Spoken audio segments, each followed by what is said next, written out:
Tommy and Cindy, would you come up to me? As they're coming up, I would like to say that Bev Raimondo began with the Prichard Committee in 1991, and she's been with us for a long time. So, and the work that she's done has been phenomenal. We'll talk about that in a minute. But Bev has decided to retire, to spend more time with her husband, Tommy. Come see her. Just raise your hand, Tommy. There you go. I understand that, Tony. It's really not to spend more time with him, it's to spend time with the grandkids, right? Okay, we got it. And you have now 2 grandchildren. And I know that every time Bev has been with them or has been on Skype with them or whatever, she just has this beam about her. And those grandkids just kind of do that to you. But the good news is that even though Bev is retiring, she's going to continue to work with us as a consultant. And which we need that expertise, and so we're thankful to you for agreeing to do that. And as we move forward, I want to say that, I said this to her today in a smaller group when we had our board meeting earlier, that leaves behind a phenomenal legacy. The parent leadership program of the Prichard Committee, SIMPLE, which is what it's called now, G-SIMPLE, is recognized as one of our nation's top parent leadership engagement programs, and people from all over this country call us to want to know more about the work we do and for us to come and do that work for them and train them to do the work like we're doing. We have trained, I think, around 1,800. Is that number about right? Somewhere 17, 1,800. 16 to 17, that number keeps getting bigger in my head anyway. 16 or 1,700 of our civil fellows, as we call them, and now some will become G-Civil fellows. Some are here today and are now members of our committee. And what happens with our civil fellows after going through that training, they go back to their communities and they become advocates for the kids in their schools. And I'll tell a quick story, and this was back, I think, in 97. Maybe I get my years mixed up a little bit. It was close to there. And Simple was kind of just getting started. And I was superintendent in Davis County at that time. Ellen was there.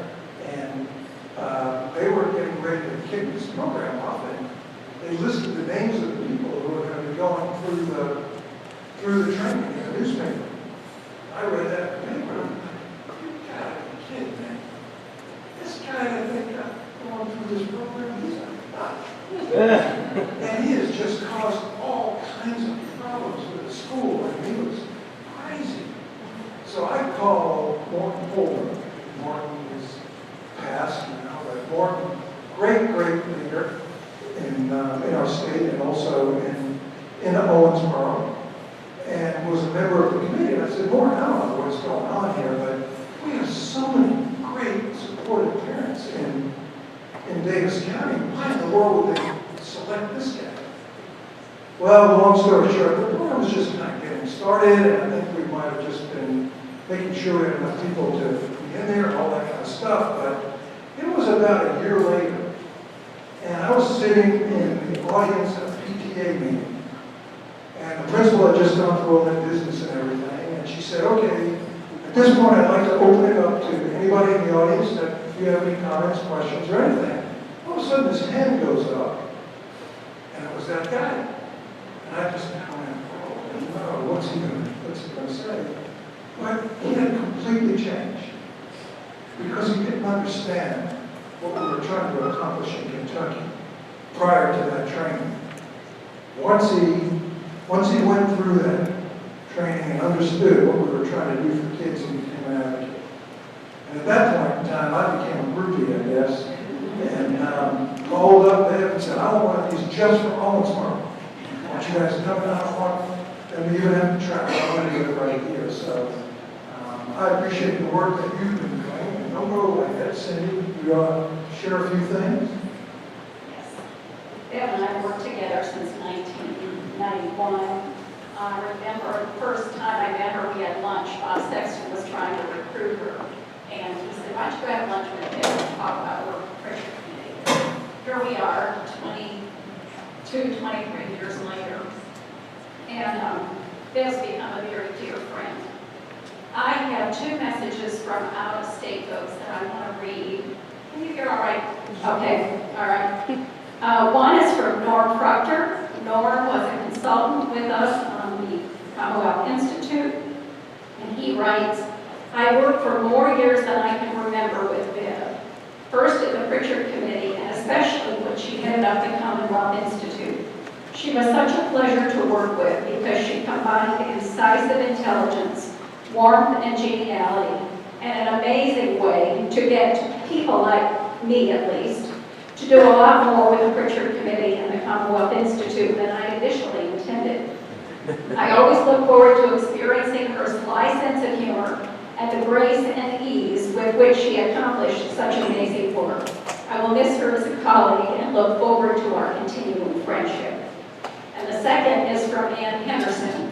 Ann is one of the national experts on parent involvement and consulted with us a great deal on creating the Commonwealth Institute.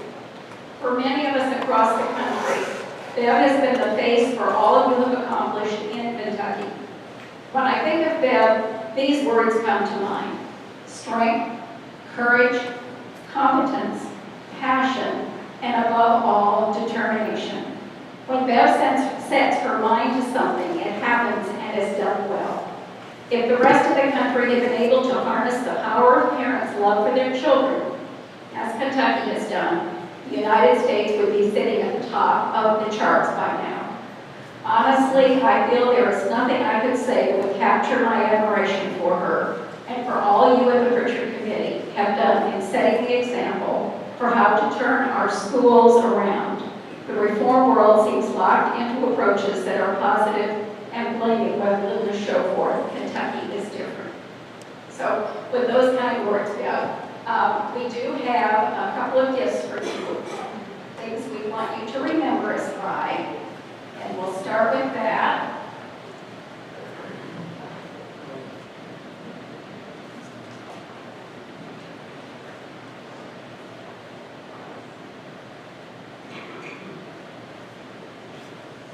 Guess who wrapped this? Those of you on my staff know Sheila's gifts are always the ones that are the prettiest at Christmas time. So we asked Sheila to wrap it for us. Sheila's gifts was in that white bag we had last night. Yes. It's not a gold watch, Bill.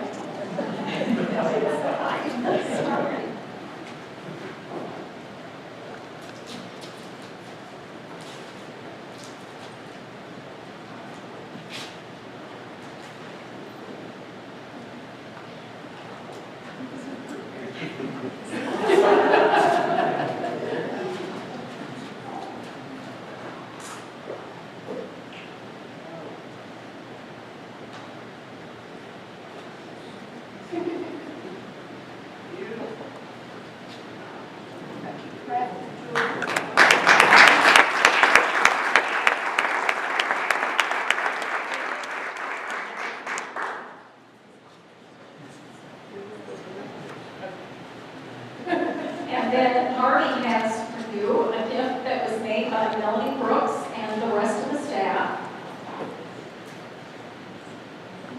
These are memories of Bev over the last 22 years. You'll enjoy taking time to look through that list. And then Stu has a final.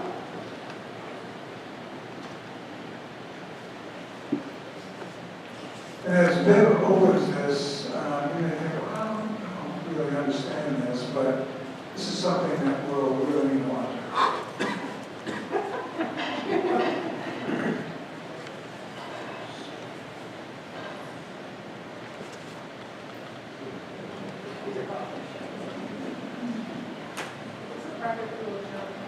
No practical jokes. You know, she's going to be working from home, and this is a test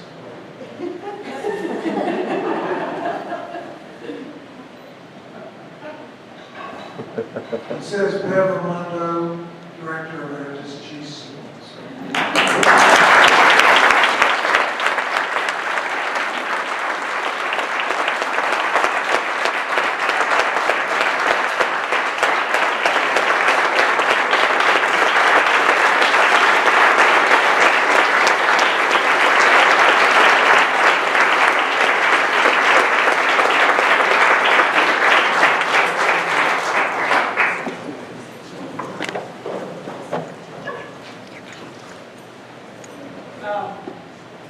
Is that on Michelle?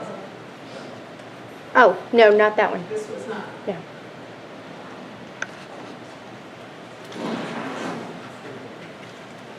I'm not really prepared for this. You mentioned this morning, but I might want to say a few words. And I guess some of the most heartfelt words that I've said recently have been some that I sent out to a lot of our clients and colleagues, saying that this has been some of the most challenging work that I've ever done, but some of the most meaningful, definitely the most meaningful. And it's not my intent to go very far away from it. It is time for Tony and me to take some more time to do the traveling that we want to do and to spend time with those grandchildren who happen to live in Rhode Island, not Kentucky, so that's a bit of a trip, which we intend to make fairly often. It was this meeting last year that I missed because I ended up in the hospital, and it was very good to be back. I had not missed a Prichard Committee meeting until that time, so it feels really good to be back. Kind of like being back home with family for a while. Cindy, thank you for those comments from Norm and Ann Henderson. It's been very special to me to not only make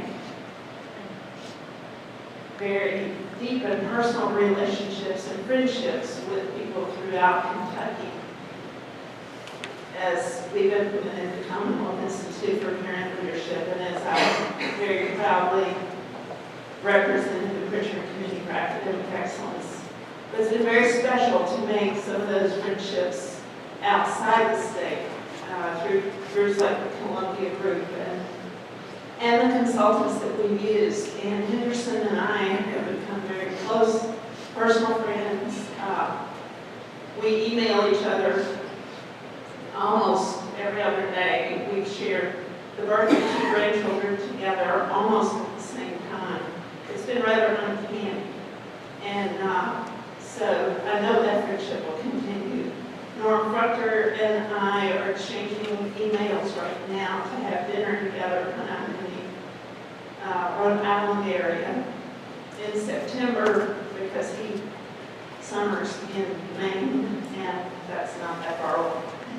If you know your geography anyway. So it's just been a wonderful experience, a wonderful ride. It is hopefully not over for me, but just a little less intense, and that's what I look forward to. I thank all the parents who have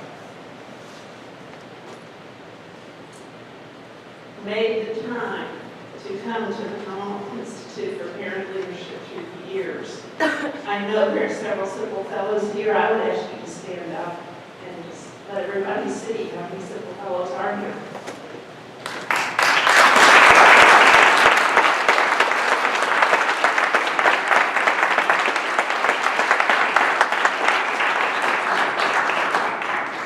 What I know and what we've not been able to capture, we just don't know how to capture it, is that parents have done just all kinds of things in their schools and in their districts, and that the work just kind of goes on and on, because one simple fellow talks to another parent, helps that parent, that parent runs for an SBD on council, maybe attends SIPL at a later date, maybe not.